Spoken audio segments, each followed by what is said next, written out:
So, what I am pitching today is why our team should make the game Don't Get Killed by the Robot, which is a procedurally generated platformer with both Metroidvania and roguelike elements. So, this is a seeded, randomly generated platformer with exploration of the map as a core mechanic. The story is that the player character is a security guard on a space station which is serving as a sort of interplanetary botanical garden. So that means that aren't any animals or people on the station, but the station does contain some environmental hazards. You could walk out of an airlock, fall into a pond, get eaten by a carnivorous plant, that sort of thing. In order to leave at the end of your work shift, you have to collect key cards from each of 6 executive offices around the station. Unfortunately, the guy who knows how to turn off the killer security robot already went home for the day. Sorry, don't get killed by the robot. The robot will be a character that follows you around and attempts to come after you if you trip the security system. So, what do we need to make this game?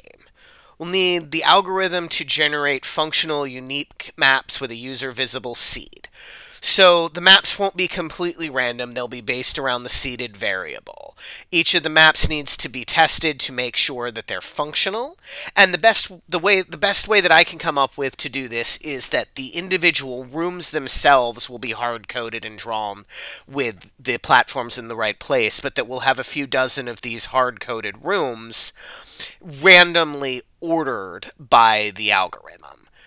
We'll also need an algorithm to determine how the killer robot moves around and how it follows the player character. We'll need player character movement as well as physics. That one's really important. How well the character jumps, falls, and slides really affects fun and playability on a platformer. We'll need to design some environmental hazards, envisioning something like a large something a bit like a piranha plant and things like of that nature. We'll need some character sprites and map artwork, soundtrack and sound effects. We'll need a timer and a point system, figuring out how to award the player points for different actions. And while there'll be fairly minimal dialogue, since the player character is alone, we are going to need some dialogue and story writing as well. So why should we make it? The biggest thing is that we are a small team. This game has a straightforward design and a simple art style, which makes completion achievable in a relatively short time frame. We can get this game done, we can get it out there, we can get it published, and we can get our name out there. And the idea is that it has potential for widespread recognition as a speedrunning game. This is kind of the hook of the whole thing. That's why the seeded runs. It means that competitive speedrunners could run on the same seed and show off how quickly or how quickly they can complete the level or how many points they can earn. And I'm also envisioning competitive speedrunners having fun trying to optimize the balance between earning points and completing the game quickly.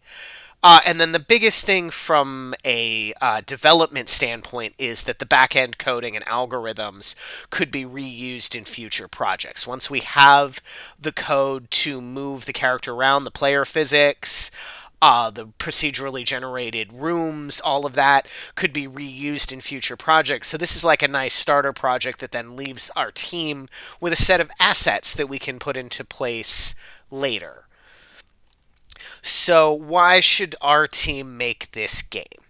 Myself, I'm the developer and project owner. I have a background in data science and software engineering, which means that procedurally generated algorithm type stuff is right in my wheelhouse. That is the coding skills that I have. And also, I have worked with Jira and Agile before, making me a good person to decide what we should work on when and in what order. We also have our project manager and designer. She has an extensive background with classic video games, makes her a great choice for designing an 8-bit platformer. She's also really good at helping us find the vision and sticking to it and keeping the scope from getting out of hand. we have our artist and composer, and he mostly does musical composition but has some experience in art design. His musical compositions are primarily remixes of classic cartoon and video game music, which makes him a perfect style for the classic comedic feel we're going for with this game. And then finally, we have a couple of playtesters who are video game enthusiasts who aren't afraid to tell us about what they liked and what they didn't like while they were playing the game. So we can do this. Our team has the skills to make it, and there are lots of good reasons why we should. It'll be a benefit to our team. Thank you.